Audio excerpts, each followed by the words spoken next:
আচমকা চোখের সামনে বিশ্বসেরা সব মাউন্টেন্স দেখে রীতিমতো ভয় পাওয়া শুরু করেছিলাম। কারণ আজকে আমার থাকার কথা ছিল 40°C শহরের জ্যামজটের মাঝখানে। তার বদলে চারপাশে বরফ, স্নোফল, হাড় কাঁপানো ঠান্ডা, কোনো কিছুই স্বাভাবিক মনে হচ্ছে না। সবচেয়ে বড় কথা, আমি নিজের ড্রিম ডেস্টিনেশনে দাঁড়িয়ে থেকেও কোনো কিছু ফিল করতে পারছি না। এখন এই ভ্রম থেকে বের হওয়ার রাস্তা একটাই।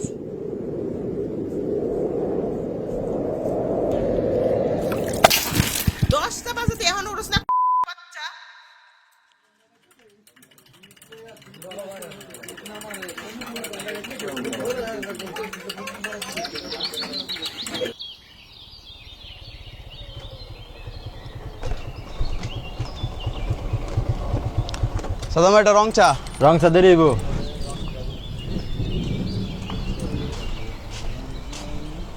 এমন কোনো ট্রেক আছে যে জায়গাতে মনে কর যে হিমালয় দেখা যাবে, আবার খরচ আহামরি না, ভিড়ও থাকবে না? আছে। নাম কি? মারদি হিমাল। খরচ কত? অ্যাকাউন্টে কত আছে? অ্যারাউন্ড 45। হয়ে যাবে। চল যাই। এ ভাই কই যান? চা বানা লাইছি। আপনার চা আপনিই খান।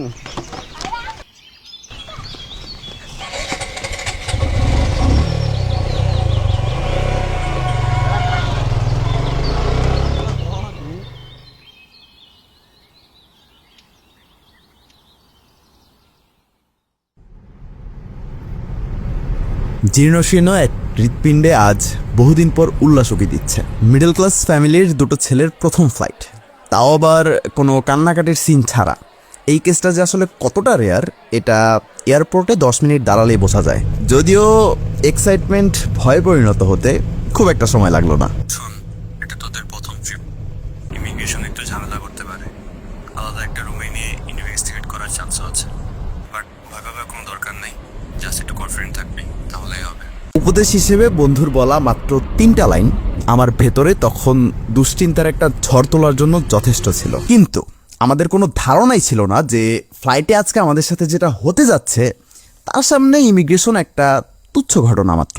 অবশ্য ফ্লাইটের কাহিনী তো আর আগে থেকে জানতাম না, তাই চেক ইন স্টাফ যখন একবার বাঁকা চোখে দেখলো আর তার সাথে সাথে একটা প্রশ্ন ছুড়ে দিল, আপনাদের দুজনের কি প্রথম ফ্লাইট? তখন মনে হচ্ছিল যেই গাড়িতে আসছি ওইটাকে ফেরত পাঠিয়ে দেওয়া উচিত হয়নি।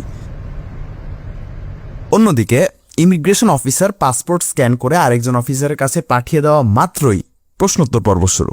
কিছু বেসিক প্রশ্নের পাশাপাশি আমাদের পেজ দেখতে চাইলো। ভাবলাম পেজ দেখে হয়তো ছেড়ে দেবে, কিন্তু উল্টো আরেকটা রুমে নিয়ে গেল। এবার আগের প্রশ্নগুলোর সাথে নতুন অফিসার আমাদের একটা ভিডিও দেখতে চাইলেন। ভিডিওটা ওনার কেমন লেগেছে তা জিজ্ঞেস করতে মনে নেই, কিন্তু উনি কন্টেন্ট রিলেটেড একটা সাজেশন দিয়ে ছেড়ে দিলেন। মনে হচ্ছিল ব্যাপারটা শুধুই একটা ফর্মালিটি। এর মধ্যেই চোখের সামনে যখন একজনকে ফেরত পাঠিয়ে দেওয়া হলো তখন ধারণাটা বদলে গেছে। তবে কে জানতো যে আসল দুঃস্বপ্ন এখনো শুরুই হয়নি। প্রবল উত্তেজনা আর হাতে বোর্ডিং পাস নিয়ে উঠলাম বাসে। 2 মিনিটের বাস যাত্রা শেষ হতে না হতেই চোখের পলকে একটা ফটো সেশন শেষ হয়ে গেল। বিমান বাংলাদেশ এই বোয়িং 737-800 এর নাম দিয়েছে ময়ূরপঙ্খী। ফ্লাইটের সঠিক সময় টেক অফ, জঘন্য একটা স্যান্ডউইচ, 35,000 ফিট উচ্চতায় 40 মিনিট যাবৎ ক্রুজিং, সবকিছুই ক্যাপ্টেনের অ্যানাউন্সমেন্ট অনুযায়ী হচ্ছে। এখন শুধু ল্যান্ডিং এর অ্যানাউন্সমেন্টটা দেওয়া বাকি। এমন সময়ে ক্যাপ্টেন বলে উঠলেন যে ত্রিভুবন আন্তর্জাতিক এয়ারপোর্টে ঝড় হচ্ছে, যেটা স্বাভাবিক হতে 20 থেকে 25 মিনিট সময় লাগবে। তাই এই সময়টাতে আমরা কাঠমান্ডুর দক্ষিণ আকাশে রোলিং করব। এই পর্যন্ত সিচুয়েশন একদম নর্মাল, কিন্তু এরপর 20 মিনিট গেল, 30 মিনিট গেল, 1 ঘন্টা গেল, কিন্তু আমাদের রোলিংও শেষ হয় না, ক্যাপ্টেনও কিছু বলে না। অবশেষে 1 ঘন্টা 10 মিনিট রোলিং আর টোটাল 2 ঘন্টা 20 মিনিট ফ্লাই করার পর ক্যাপ্টেনের অ্যানাউন্সমেন্ট। কাঠমান্ডুর দক্ষিণ আকাশে আমরা সহ আরও 5টি এয়ারক্রাফট দীর্ঘ 1 ঘন্টা 10 মিনিট যাবৎ রোলিং করছিলাম। আনফর্চুনেটলি কাঠমান্ডুর আবহাওয়া এখনও অপরিবর্তিত, যেটি স্বাভাবিক হতে আরও 1 থেকে 1.5 ঘন্টা সময় লাগতে পারে। অন্যদিকে আমাদের এয়ারক্রাফটের ফুয়েলও প্রায় শেষের দিকে। এটা শোনার পর ভাই এক মুহূর্তের মধ্যে যেন শরীরের সব শিরা উপশিরার মধ্য দিয়ে এক প্রকার বিদ্যুৎ খেলে গেছে। তার মানে আমরা আশেপাশের কোথাও এমার্জেন্সি ল্যান্ডিং করব। নিজের প্রথম ফ্লাইটকে স্মরণীয় করে রাখার জন্য এর চেয়ে বেশি কিছু হতে পারে এটা আমি বিশ্বাস করি না। অবশ্য বরাবরের মতো এবারও আমি ভুল। সবাইকে অবাক করে দিয়ে ক্যাপ্টেন বলল রিফিউলিং এর জন্য আমরা ঢাকায় ফেরত যাচ্ছি। এর ঠিক 1 ঘন্টা 10 মিনিট পর আমরা আবার ঢাকার মাটিতে, যেখানে আমাদের 1 ঘন্টা 10 মিনিট ফ্লাই করে কাঠমান্ডুতে থাকার কথা ছিল, সেখানে প্রায় 3 ঘন্টা 30 মিনিট ফ্লাই করার পর আমরা যেখান থেকে শুরু করেছিলাম আবার সেখানে এসেই দাঁড়িয়েছি। এরপর 1 ঘন্টায় রিফিউলিং আর বাকি সব প্রসিডিওর শেষ করে একই টিকিটে আমরা দ্বিতীয়বারের মতন টেক অফ করলাম। এবার গল্পে আর কোনো টুইস্ট নেই।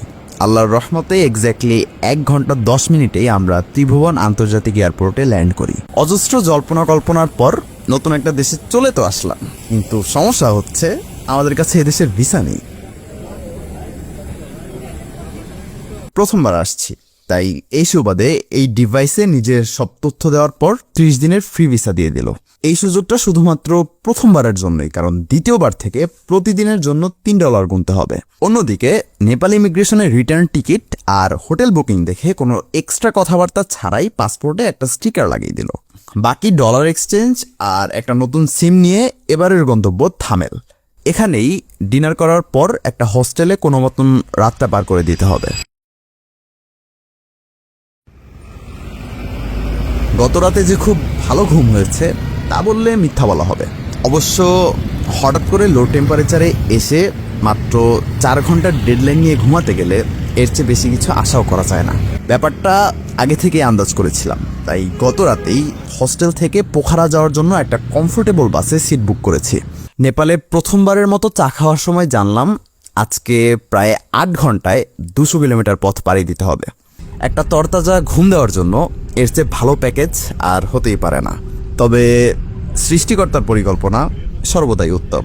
এর প্রমাণ জার্নির শুরু থেকেই পাওয়া যাচ্ছে। মনে হচ্ছে চারপাশে সবগুলো পাহাড় আমাদের দিকেই তাকিয়ে আছে। এর মধ্যেই কয়েক সেকেন্ডের জন্য হিমালয় উকি দিয়ে আবার হারিয়ে গেল। এরপর থেকে পুরো জার্নিতে যদি কয়েক মিনিটের জন্য আমার চোখ লেগে যায় তাহলে আফসোস হচ্ছিল। যদিও এই অভ্যাসগুলোকে বড় হতে দিলে ভবিষ্যতে সুখ শান্তি নিয়ে টানা হেঁচড়া শুরু হবে।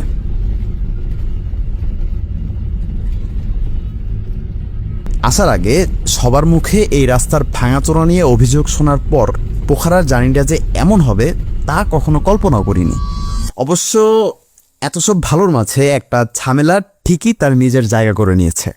একটা ব্রেক চলার সময় বাসের একজন স্টাফ ভুলবশত হর্নের লাইন ডিরেক্ট করে ফেলে। হর্নের এই বিকট শব্দ বন্ধ করতে বেচারা চেয়েছিল হর্নের লাইনটা কেটে দিতে, কিন্তু তাড়াহুড়োয় ও পুরো বাসের ইলেকট্রিক লাইন কেটে ফেলে। তবে আমরা টেনশন শুরু করার আগেই একজন মেকানিক এসে সব ঠিক করে ফেলেছে। বাকি রাস্তায় আল্লাহর রহমতে কোনো ঝামেলা ছাড়া 3টা ব্রেক নিয়ে 7 ঘন্টা 30 মিনিট জার্নি করার পর আমরা যেখানে পৌঁছাই ওই জায়গাকেই বলা হয় ট্যুরিজম ক্যাপিটাল অফ নেপাল, মানে পোখারা।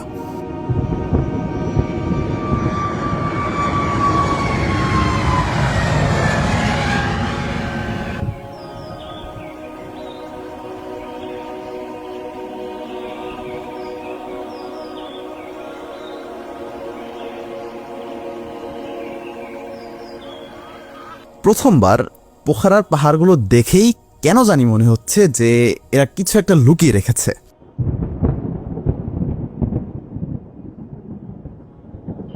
নিজের ফিলোসফার দিকটা আরেকটু এক্সপ্লোর করার ইচ্ছা ছিল, কিন্তু তার আগে কিছু লিগ্যাল ঝামেলা শেষ করতে হবে। মার্দি হিমাল ট্রেকে যাওয়ার আগে পোখারা ট্যুরিজম অফিস থেকে পারমিশন নেওয়া একদম বাধ্যতামূলক। অন্নপূর্ণা রেঞ্জের যে কোনো ট্র্যাকে গেলে অথবা অন্নপূর্ণা রেঞ্জের যে কোনো জায়গায় গেলেই আপনাকে এসিএপি নিতে হবে। তাই ট্যুরিজম অফিস থেকে অন্নপূর্ণা কনজারভেশন এরিয়া পারমিট নেওয়ার মাধ্যমে আরও একটা দিনের সমাপ্তি।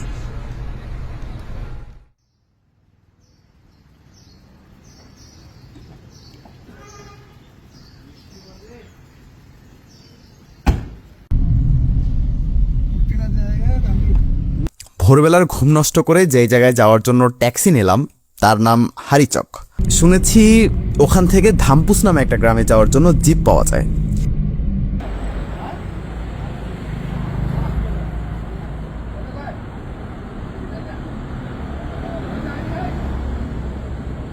প্রথমে তো জার্নিটা স্বাভাবিকই মনে হচ্ছিল, কিন্তু কিছু দূর যাওয়ার পর বুঝতে পারলাম যে পোখরার পাহাড়গুলো আসলে নিজেদের পিছনে কি লুকিয়ে রাখার ব্যর্থ চেষ্টা করেছে। এদিকে হাতে গোনা কয়েকটা জায়গা বাদে পুরোটাই অফরোড, তার উপর ল্যান্ডস্লাইড এখানকার নিত্যদিনের সঙ্গী। মানে এখানে যদি কিছু একটা হয়ে যায় তাহলে কষ্ট করে আর কবর খুঁড়তে হবে না, একদম রেডিমেড প্যাকেজ। 1 ঘন্টা অফরোড জার্নির পর জিপ তার গন্তব্যে পৌঁছে গেছে, কিন্তু আমাদের গন্তব্য এখান থেকে আরও 1 ঘন্টা দূরে প্রীতম দেউরালি।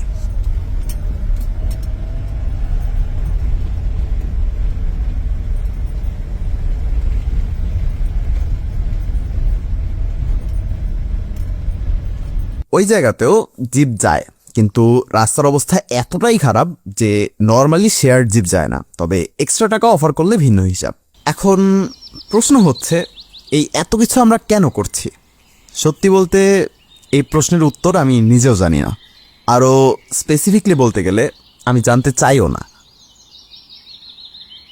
তাছাড়া 21 বছরের একটা ছেলের সামনে যদি কোনো কিছুর ওপরে ওঠার সুযোগ থাকে তাহলে সে এটা কখনোই মিস করবে না।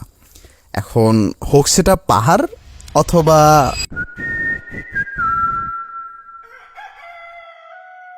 এখান থেকে আমাদের ট্রেকিং শুরু হওয়ার কথা। নর্মালি ট্রেকাররা কাডে নামে একটা জায়গা থেকে ট্রেক শুরু করে এ পর্যন্ত হেঁটে আসে, কিন্তু কিছু এক্সট্রা খরচ করে যদি 2 থেকে 3 ঘন্টার হাঁটা কমানো যায় তাহলে আমাদেরটাও খুব একটা খারাপ ডিল না। ব্রেকফাস্টের সময় 2টা ব্যাড নিউজ একসাথে হিট করলো। প্রথমটা এক্সপেক্টেড, এখানে হালাল ফুডের কোনো অপশন নেই, মানে সামনে কয়েকটা মাংসহীন দিন অপেক্ষা করছে। আর দ্বিতীয়টার নাম বৃষ্টি। মাঝে মধ্যে সিচুয়েশন এমন হয়ে যায় যে পিছনে ঘুরে দৌড় দেওয়ার আর কোনো সুযোগ থাকে না। নিজেদের সব সেভিংস বাজি ধরে প্রায় 1000 কিলোমিটার পথ পাড়ি দেওয়ার পর এখন বৃষ্টিকে ভয় পাওয়ার কোনো মানেই হয় না। তার উপর দিনের আলো শেষ হওয়ার আগেই আজকের পথ শেষ করতে হবে। যদিও টার্গেট খুব একটা বেশি না, আজকে ফরেস্ট ক্যাম্প পর্যন্ত পৌঁছাতে পারলেই খুশি হয়ে যাব। কিন্তু আসল সমস্যার নাম যোগ। একই ঘন জঙ্গল, তার উপর ভারী বৃষ্টি। এই সিচুয়েশনে যোগ কখন কোন জায়গায় কামড়ে ধরে তা বুঝতে পারা প্রায় অসম্ভব। তবুও কোনো এক অদৃশ্য নেশায় কাঁধে 10 কেজি ওজন নিয়ে এগিয়ে যাচ্ছি। এখান থেকে রাস্তা 2 দিকে চলে গেছে, সমীকরণ একদম পানির মতো পরিষ্কার। ডান দিকের কঠিন রাস্তায় 1 ঘন্টা সময় কম লাগবে কিন্তু পরিশ্রম বেশি, আর বাদিকের সহজ রাস্তা তুলনামূলক সহজ কিন্তু 1 ঘন্টা সময় বেশি লাগবে। এমন সিচুয়েশনে মেল ইগো কখনোই হতাশ করে না, তাই আমার বন্ধু এমনভাবে ডান দিকে চলে গেল যেমন এখানে আর কোনো অপশনই ছিল না। এই কম সময়ের রাস্তা যে আমাদের জন্য সামনে বেশ কঠিন একটা পরীক্ষার আয়োজন করে রেখেছে তার প্রমাণ হিসেবে এই সিঁড়িগুলোই যথেষ্ট। আর এই পরীক্ষা দেওয়ার সময় এমন একটা জিনিস আমার নজর কেড়েছে যার এখানে থাকাটা মোটেও স্বাভাবিক না।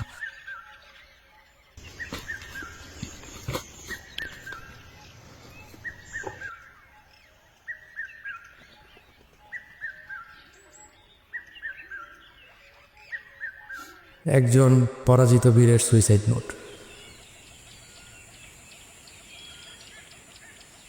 শুনেছি এই ধরনের জায়গায় এসে বিশ্বের বিভিন্ন দেশের বাঁচার আশা হারিয়ে ফেলা মানুষজন নিজেদের শেষ নিঃশ্বাস ত্যাগ করে।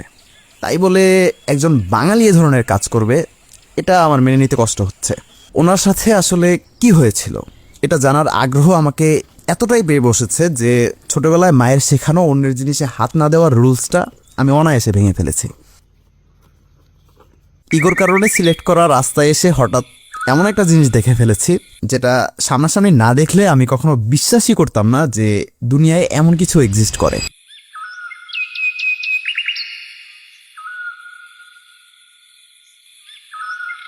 এটা যে আমার জীবনে দেখা সবচেয়ে সুন্দর দৃশ্য এতে কোনো সন্দেহ নেই। অবশ্য এই রেকর্ডের স্থায়িত্ব কয়েক ঘন্টা মাত্র।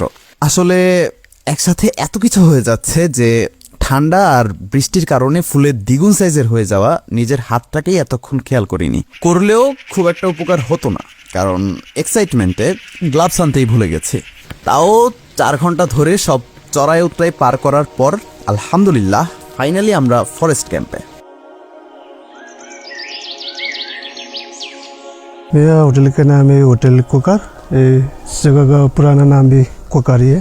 इसके पहले मैं इधर नीचे कैनिंग में था और कैनिंग में रस्सी से ज़्यादा में झरना में रेपल खाते जाते हैं। मेरा बड़ा भाई बहन तो नीचे गांव में है, कैनोनिंग में है। गांव का नाम गलेल है। हम जो लोग खा रहा है पी रहा है ये सामान कैसे आते हैं? ये सब पोखरा से बीच रास्ते तक गाड़ी में जीप में आते थे, उसके बाद डंकी में खच्चड़ में। इलेक्ट्रिसिटी अवेलेबल है इधर तक है। ऊपर ये लोग क्या हाइकिंग में जाने की प्रोसेस में है। अभी इधर लास्ट टाइम 3-4 दिन पहले ये क्या थंडर बोल रहे हैं, थंडर से ट्रांसफार्मर फ्यूज गए इसलिए आज नहीं है। कब आएगा पता नहीं।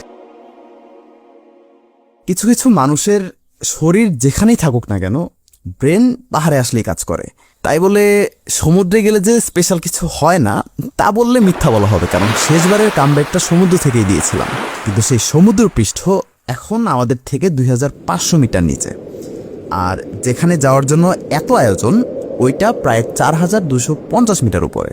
যেহেতু যেতে হবে বহুদূর, তাই আপাতত রেস্ট নেওয়াটাই বুদ্ধিমানের কাজ।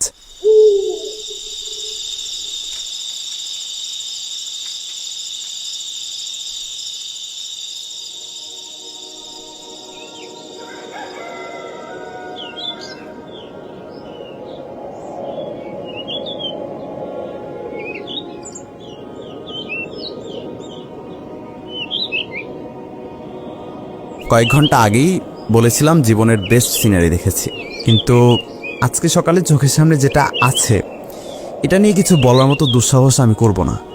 ঘুম থেকে উঠে আচমকা চোখের সামনে অন্নপূর্ণা সাউথকে দেখলে ভেবাচাকা খাওয়াটাই স্বাভাবিক, কিন্তু আমি ভাবছি অন্য কিছু। কেউ একজন বলেছিল, not every love story need people, you can fall in love with mountains. এতদিন আমি ভাবতাম এগুলো শুধু বলার জন্য বলা, কিন্তু এখন আমি এটা বিশ্বাস করতে শুরু করেছি। বৃষ্টি শুরুর আগেই গন্তব্যে পৌঁছাতে হবে, তাই সময় বাঁচাতে নাস্তা হিসেবে মাত্র 2টা ডিম খেয়েই পদযাত্রার উদ্বোধন।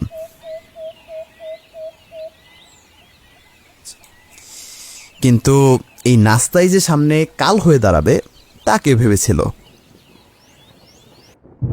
আজকের গন্তব্য সমুদ্রপৃষ্ঠ থেকে 3210 মিটার উচ্চতায় থাকা বাদরলান্ডা, মানে আজকে আমরা 3000 মিটার ক্রস করব।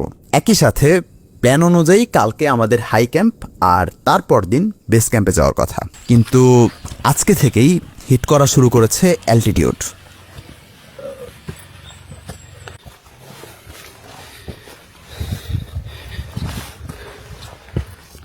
আগের দিন অ্যালটিটিউড ছিল 2 থেকে 2500 মিটার, তাই 4 ঘন্টার ট্রেকিং মনে হয়েছিল দুধ ভাত, কিন্তু আজকের গল্প একদমই ভিন্ন।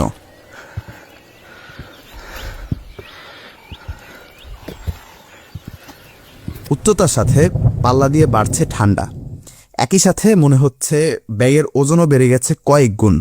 এমন সময়ে নাস্তা হিসেবে মাত্র 2টা ডিম খেয়ে বেরিয়ে পড়া যে আসলে কত বড় বোকামি ছিল তা একদম হাড়ে হাড়ে টের পাচ্ছি। এমন সিচুয়েশনে ট্র্যাক কন্টিনিউ করতে চাইলে প্রয়োজন র মোটিভেশন, যেটা দেওয়ার জন্য 2-1 পোর্টার মোর দেন এনাফ। মাত্র 10 থেকে 12 কেজির ব্যাগ নিয়েই যেখানে আমাদের অভিযোগের শেষ নেই, সেখানে চোখের সামনে যখন দেখি 30 কেজি ওজন কাঁধে নিয়ে আমার চেয়ে দ্বিগুণ গতিতে কেউ এগিয়ে যাচ্ছে, তখন আর থামার চিন্তা মাথায় আসে না। তবে এখানকার মেইন চ্যালেঞ্জের নাম ওয়েদার। কয়েক মুহূর্তের মধ্যেই সবকিছু মেঘে ঢেকে যায়, আবার হুট করেই দেখা যায় হিমালয়, তার উপর আচমকা বৃষ্টি আর টেম্পারেচার ড্রপ করার মতন ব্যাপার তো আছেই। তাই যেই অন্নপূর্ণা রেঞ্জকে আমরা দেখতে যাচ্ছি তাকে কি আসলেই দেখতে পাবো কিনা তা নিয়ে যথেষ্ট সন্দেহ আছে, কারণ নেমে আসা ট্র্যাকারদের মতে গত কয়েকদিনে শুধু আজকে 40 মিনিটের জন্য ভিজিবিলিটি ছিল। আর এই আনপ্রেডিক্টেবল ওয়েদারটাই যে কারো লাইফের সবচেয়ে সুন্দর মুহূর্তটা উপহার দিতে পারে, ওইটা প্রেডিক্ট করার অ্যাবিলিটি আমার নেই। 2 ঘন্টা হেঁটে যখন লো ক্যাম্পে পৌঁছাই তখন কিছু নেপালি ট্র্যাকারের সাথে পরিচয় হয়। ওরা আজকেই হাই ক্যাম্পে চলে যাবে, কারণ ওয়েদার রিপোর্ট বলছে কালকের ওয়েদার একদম ক্লিয়ার থাকবে, মানে বেস্ট ভিউ পাওয়ার জন্য পারফেক্ট ওয়েদার। ট্রাস্ট ইস্যু নিয়ে ওয়েদার ফোরকাস্টে ভরসা করা মুশকিল, কিন্তু এক্সপার্টরা যেহেতু বলছে সেহেতু আমাদের একবার চিন্তা করা উচিত। তবে এই কাজ করতে গেলে আমাদের 2 দিনের ট্র্যাক 1 দিনে করতে হবে। অন্যদিকে আমরা একদিনেই 1000 মিটার অ্যালটিটিউড গেইন করে ফেলবো।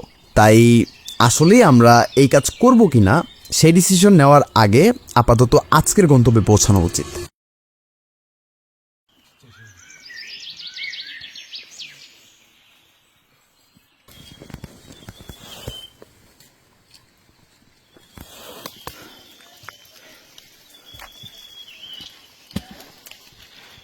লো ক্যাম্প থেকে কিছুটা সামনে যেতেই চোখ রীতিমতো কপালে ওঠার অবস্থা। প্ল্যানিং অনুযায়ী এপ্রিলের মাঝামাঝি মানে এই সময়ে স্নো পাওয়ার কোনো সম্ভাবনাই ছিল না, কিন্তু সৃষ্টিকর্তার প্ল্যান সর্বদাই সর্বোত্তম। যত সামনে আগাচ্ছি বরফের ঘনত্ব ততই বাড়ছে। একটা সময় ব্রেন আর কোনো কিছু প্রসেস করতে পারছে না। লাইফে ফার্স্ট টাইম স্নো, মাউন্টেন্স আর চারপাশে এত এত লালিগুরাস ফুল সব কিছু একবারে দেখলে এমনটা হয়তো হওয়ারই কথা। বাদলডান্ডায় লাঞ্চ করার পর হাতে যেই সময় আছে তাতে হাই ক্যাম্পে যেতে কোনো অসুবিধা হওয়ার কথা না। অ্যালটিটিউড আর ওয়েটের কারণে বডি অলরেডি সুপার টায়ার্ড। এর সাথে নেগেটিভ টেম্পারেচারে নেক্সট 2 ঘন্টা আরও অ্যালটিটিউড গেইন করতে হবে। তার উপর বর্তমানে বাইরে ভিজিবিলিটি নেই বললেই চলে। মনে হচ্ছে রিয়েল লাইফে বিয়ার গ্রিলসের একটা এপিসোড চলছে। এমন সিচুয়েশনে আরও 2 ঘন্টা ট্র্যাক করার ডিসিশনটা নেহাতি বোকামি মনে হতে পারে, কিন্তু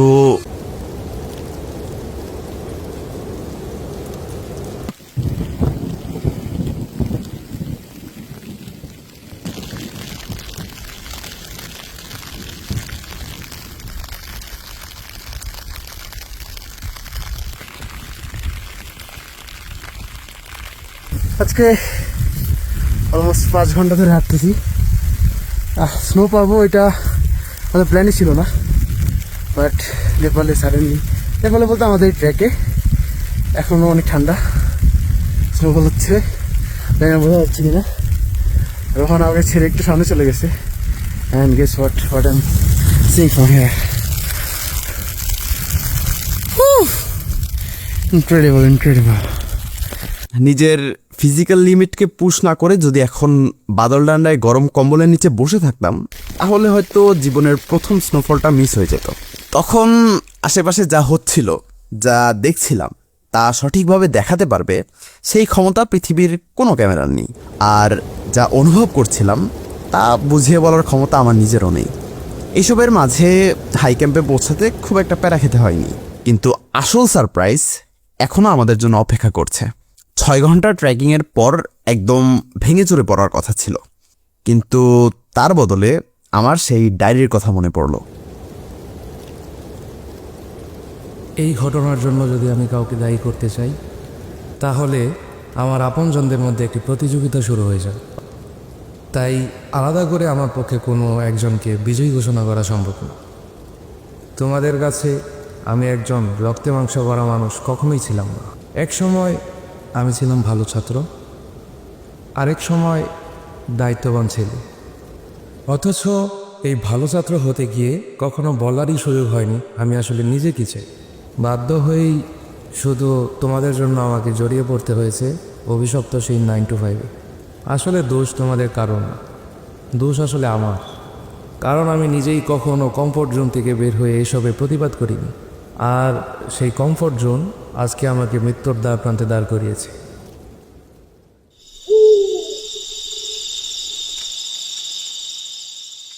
ভিউ পয়েন্ট থেকে সানরাইজ দেখতে চাইলে ভোর 4টায় ট্রেকিং শুরু করতে হবে। এই খবরটা গতকালকে পেয়ে গেছিলাম। তাছাড়া সূর্যোদয়ের সময়ই ওয়েদার ক্লিয়ার থাকার সম্ভাবনা সবচেয়ে বেশি। হাড় কাঁপানো ঠান্ডায় চাঁদের আলোতে হাঁটতে খুব একটা কষ্ট হচ্ছে না, কারণ চাঁদের আলোতে অন্নপূর্ণা সাউথ আর ফিশ টেলকে একদম স্পষ্ট দেখা যাচ্ছে। তাছাড়া কালকে রাতের কাছে এই সিচুয়েশন কিছুই না। হাই ক্যাম্পে এটা ছিল আমাদের থাকার জায়গা। এখন এই ধরনের একটা জায়গাতে থাকার জায়গা হিসেবে এটা খারাপ বলা চলে না, বাট সমস্যা হচ্ছে এখানকার ওয়েদার। আমরা জীবনের প্রথমবার কালকে রাতে হচ্ছে মাইনাস টেম্পারেচার ফেস করছি, অলমোস্ট -5°C। এখন এর আগে দেশে কখনো আমরা 10 ডিগ্রির নিচে ফেস করি না। এখন কালকে হুট করে যখন -5 হয়ে গেছে তখন আমাদের মাথায় কাজ করতেছিল যে আসলে কী করব। একেই তো প্রথমবারের মতন নেগেটিভ টেম্পারেচার ফেস করছি, তার উপর হাই অ্যালটিটিউডের কারণে মাথা ব্যথা, বমি বমি ভাব, একই সাথে অক্সিজেন লেভেল কমে যাওয়ায় বারবার ঘুম ভেঙে যাচ্ছিল। এত কিছুর পর বর্তমান অবস্থা নিয়ে অভিযোগ করার সুযোগ নেই। আর এসবের মাঝে প্রায় 2 ঘন্টা হাঁটার পর নিজের চোখের সামনে যা দেখলাম তা এর আগে কখনো কল্পনাও করতে পারিনি।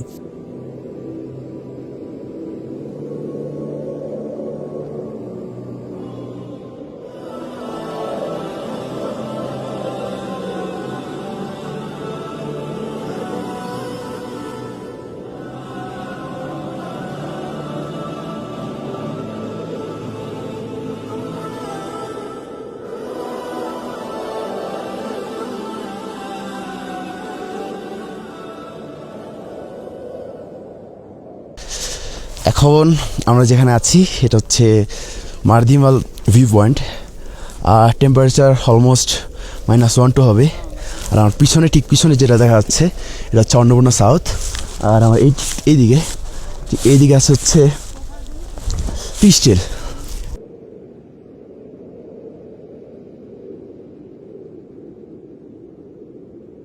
একপাশে ৭,২১৯ মিটার উচ্চতা নিয়ে দাঁড়িয়ে আছে অন্নপূর্ণা সাউথ, আর আরেক দিকে ৬,৯৯৩ মিটারের ফিশটেল, যার লোকাল নাম মাছা পুছরে, মানে মাছের লেজ। এমন নামের কারণ এর আকৃতি দেখলেই বুঝে যাওয়ার কথা, কিন্তু এর চেয়েও ইন্টারেস্টিং ব্যাপার হচ্ছে এটা পৃথিবীর সেই হাতে গোনা কয়েকটা পাহাড়ের একটি, যার চূড়ায় কখনো মানুষ পৌঁছাতে পারেনি।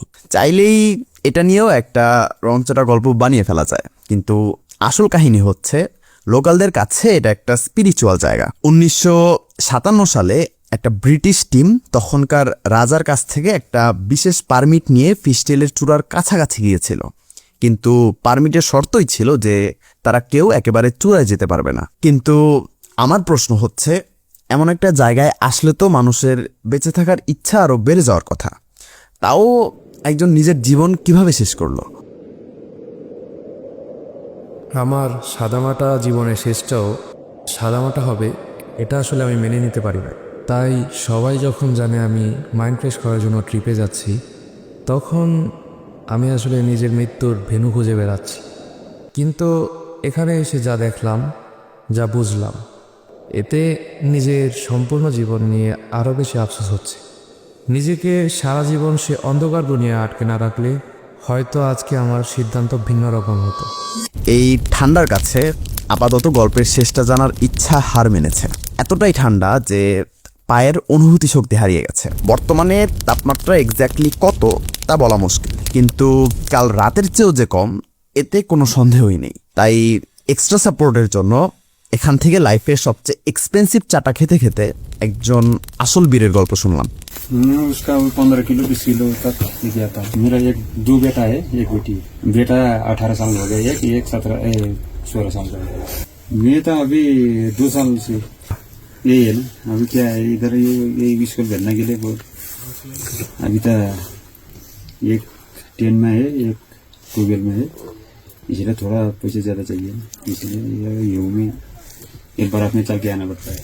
पहले वो तो खेती किसान करता था, पहले तो अभी ज्यादा पैसे नहीं चाहिए ना, ऐसे खेती किसान के वो नहीं। ऐसा अभी क्या है, अभी 8-9 थोड़ा समस्या के लिए इधर में 2 महीना 3 महीना करता है। यहाँ पर 3 महीने करते हो? ये सीजन में 3 महीने, दूसरे सीजन में 3 महीने 6 महीने। हाँ, हर रोज है ना। इधर बैठने के लिए बहुत मुश्किल है, यहाँ अभी बर्फ ज्यादा गिरता है। हर रोज ऐसे ही है, हर रोज ऐसे ही है। यहाँ अभी 10 दिन 15 दिन इधर बैठेगा, फिर गाँव जाएगा। 10 दिन 15 दिन इधर बैठेगा, फिर इधर आएगा। उधर ही खेती किसान है ना। পৃথিবীর নিয়ম আসলে অদ্ভুত। আজকে এই ভিউ পয়েন্ট আমাদের সেলিব্রেশনের জায়গা, কারণ অতিরিক্ত বরফের জন্য বেস ক্যাম্প পর্যন্ত যাওয়া যাচ্ছে না। কিন্তু এই একই জায়গা এখানকার চাওয়ালাদের জন্য যুদ্ধের ময়দান। 3 ঘন্টা পর যখন ভিজিবিলিটি ধীরে ধীরে কমতে শুরু করেছে, তখন খেয়াল করে দেখলাম যে আমরা বাদে বাকি সবাই ফেরত চলে গেছে। শেষ অতিথি হিসেবে যখন আমরাও ফিরতি পথ ধরছি, তখন রিয়েলাইজ করলাম যে অন্ধকারে পাড়ি দেওয়ার পথটা যে আসলে কতটা ভয়ঙ্কর সুন্দর। ভয়ঙ্করের প্রমাণ হিসেবে করি ভ্যান ভেগেলের চেকপোস্টে যথেষ্ট। 2018 সালের ফেব্রুয়ারিতে করি বেসক্যাম্প থেকে ফেরার পথে এই জায়গাটাতেই নিখোঁজ হয়ে যায়। তার সাথে আসলে কি হয়েছিল তা কেউ জানে না। আর ট্র্যাকে কেউ মারা গেলে অথবা হারিয়ে গেলে তার নামে একটা চেকপোস্ট বানানোটা কমন রীতি। তাহলে আমাদের সেই ডায়েরির ক্যারেক্টারের চেকপোস্টটা কোথায়? এটা জানতে আগে নিচে যেতে হবে। তাই হাই ক্যাম্প থেকে সব জিনিসপত্র নিয়ে যখন নিচে যাওয়া শুরু করেছি তখন বুঝলাম যে আমরা আসলে ঠিক কতটা লাকি। আজকে স্নোফল তো অনেক দূর, উল্টো বরফ গলে রাস্তা পুরোটা কাদা কাদা হয়ে আছে। তাও দুপুরের মধ্যে বাদালডান্ডা হয়ে লো ক্যাম্প আসতে খুব একটা বেগ পেতে হয়নি। যারা শুধুমাত্র মার্দি হিমাল ট্রেকে আসে তারা এই লো ক্যাম্পে এই জায়গা থেকে সিদিং চলে যায়, কারণ সিদিংয়ে হচ্ছে জিপ স্ট্যান্ড আছে, ওইখান থেকে লোকালি পোখরা পর্যন্ত যাওয়ার জিপ পাওয়া যায়, মানে আপনি একদিনেই ভিউ পয়েন্ট থেকে ডিরেক্ট পোখরা পর্যন্ত চলে যেতে পারবেন। কিন্তু আমরা যাচ্ছি এইদিকে, হুইচ ইজ ফরেস্ট ক্যাম্প। এর কারণ দুইটা, এক হচ্ছে আমরা ফরেস্ট ক্যাম্পে কিছু জিনিস ভুলে রেখে চলে আসছি, আর একটা কারণ হচ্ছে আমরা গান্দ্রুক যাব ট্রেকিং করে। ট্রেল প্রায় শেষ, এখন গল্পের শেষটাও জানা উচিত। এখানে আসার পর বুঝলাম জীবন শেষ করে দেওয়ার হাজারটা কারণের সাথে যুদ্ধ করার জন্য বেঁচে থাকার একটা কারণই হয়তো যথেষ্ট। আর সেই একটা কারণ হয়তো আমি পেয়ে গেছি। একই সাথে আমি এটাও বুঝে গেছি যে যাদের এতদিন দোষী প্রমাণ করার চেষ্টা করছিলাম তাদের আসলে কোনো দোষ নেই। সবার জন্য এত কিছু করার পরও যেমন কেউ আমার কথা ভাবেনি, ঠিক তেমনই চুপচাপ আমার সব কথা শুনে যাওয়া ডায়েরিটাকে আমি একা এই জঙ্গলের মাঝে ফেলে যাচ্ছি। কারণ এটার সাথে থাকলে আমি হয়তো বাঁচার আশা আবার হারিয়ে ফেলবো।